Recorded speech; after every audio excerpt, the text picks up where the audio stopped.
opini. Nah ini digali lagi, di mana yang benar.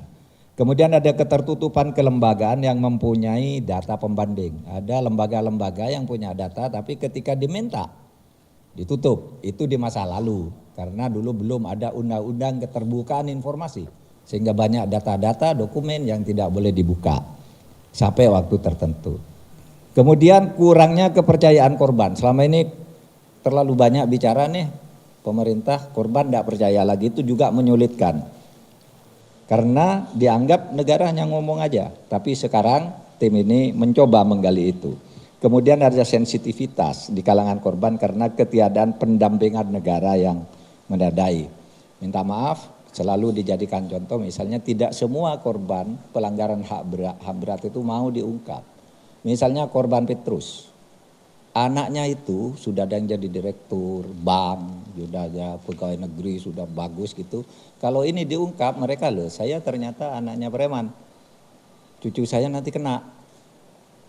Anak saya sudah mau dilamar oleh kolonel, ya kata tadi. Kalau diungkap bahwa kakeknya adalah terbunuh Petrus, malah malu. Nah ini juga digali, didiskusikan agar kendala-kendala psikologis seperti itu tidak muncul. Saudara, laporan dan rekomendasi yang diberikan oleh tim pelaksana PPHAM terdiri dari 14 kasus. 14 kasus itu sebenarnya 13. Tetapi wasior dan wamena itu kita pisah karena waktunya berbeda. Ya, sehingga jadi 14 kasus dan satu untuk pengadilan tingkat pertama sudah ditutup, yaitu kasus Paniai yang terjadi satu-satunya kasus pelanggaran HAM yang terjadi di era Presiden Jokowi. Itu adalah kasus yang terjadi 3 minggu setelah Presiden Pak Jokowi jadi Presiden, terjadi di Paniai dan sekarang sudah dibawa ke pengadilan dan secara yuridis di tingkat 1 sudah selesai. Artinya kalau itu inkrah nanti tentu ditutup. Saudara, penentuan kasus atau peristiwa pelanggaran HAM yang berat ditentukan oleh Komnas HAM berdasar penyelidikan resmi, pro justisia. Kebijakan pembentukan tim ini tidak berarti meniadakan proses yudisial, karena proses yudisialnya merupakan jalur sendiri dan sampai sekarang menurut pasal 46 tidak ada daluarsanya. Nah karena macet terus sesuai dengan pasal 43 nanti diserahkan ke DPR. Ini mau diapakan kalau tidak bisa begitu. Biar Komnas HAM, DPR dan Kejaksaan Agung itu merembuk jalan keluarnya apa. Kalau sudah bertahun-tahun dicari tidak ada buktinya. Kalau dibuka lagi malah tambah sakit, menggaruk-garuk yang tidak gatal misalnya, ya silakan nanti DPR.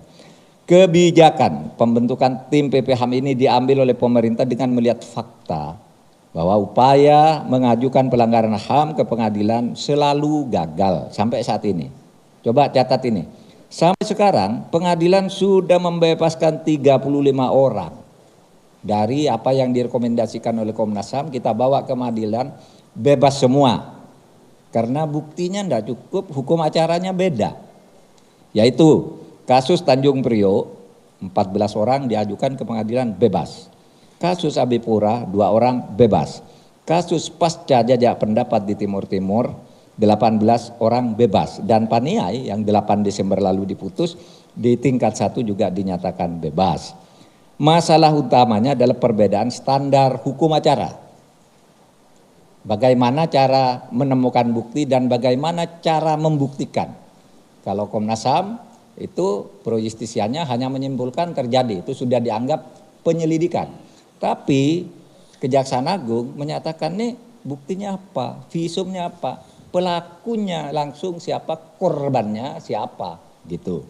Itu enggak ketemu gitu kalau menggunakan ukuran standar HAM pelanggaran HAM berat. Itu yang saudara sekalian yang terus kita olah karena ini tanggung jawab negara, termasuk nanti melihat undang-undangnya lagi apa ini masih bisa gitu.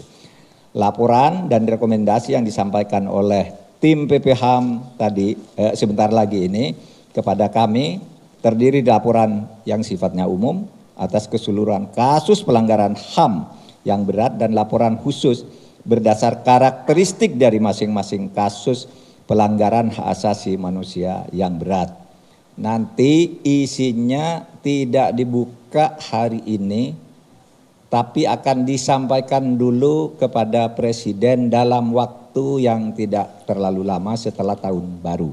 Kita masih menunggu dulu, tidak boleh membuka isi laporan ini sebelum Presiden membacanya atau sebelum Presiden menerimanya. Sesudah itu nanti masing-masing anggota tim tentu akan punya kopinya, akan dikirimi kopinya yang sudah ditandatangani sendiri. Tapi sekarang tidak satupun boleh menyampaikan isinya demi etika berpemerintahan bahwa itu hanya Presiden yang boleh mendengar pertama.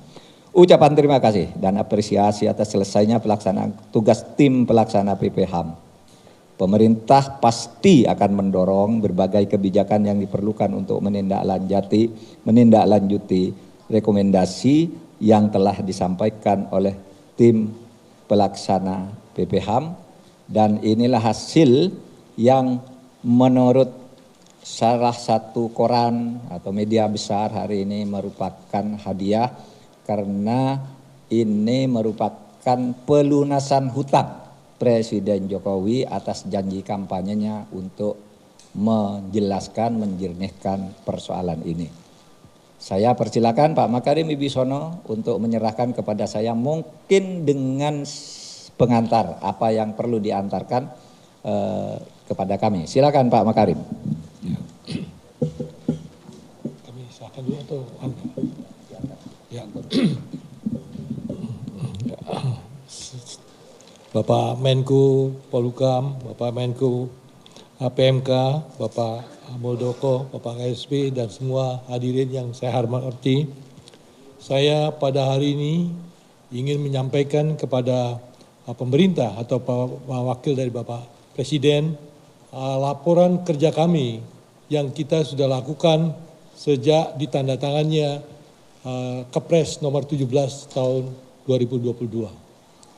Tugas yang diberikan kepada kami ada 3. Bagaimana mengungkap dan memberi analisa pada pelanggaran HAM masa lalu.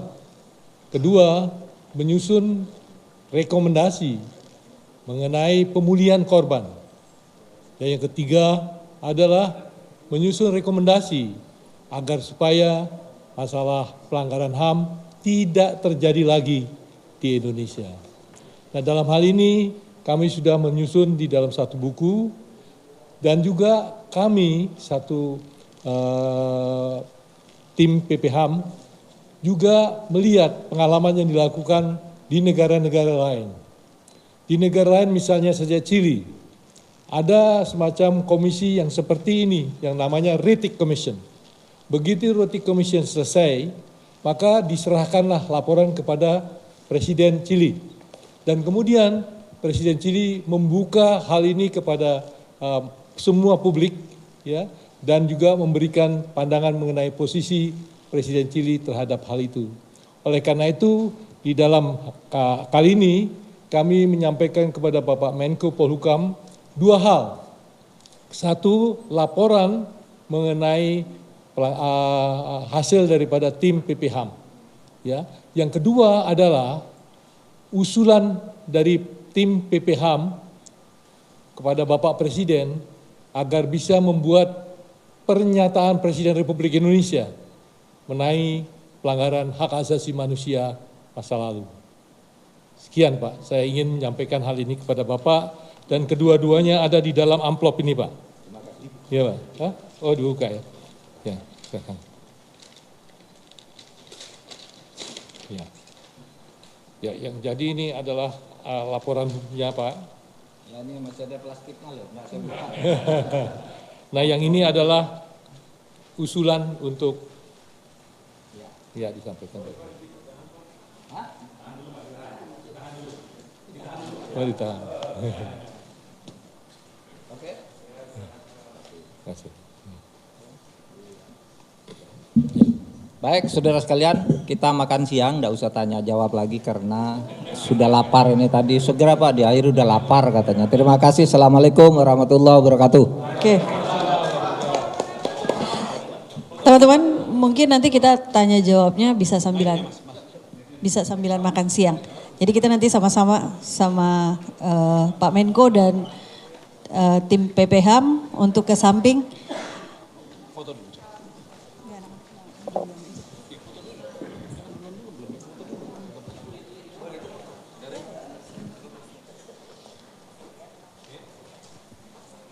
Mungkin agak mundur untuk dapat gambar yang lebih luas, biar teman-teman online juga kedapatan gambarnya.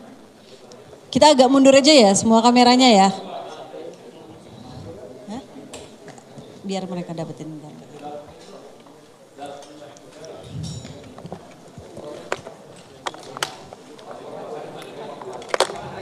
Silakan teman-teman agak mundur biar dapat gambar komplitnya.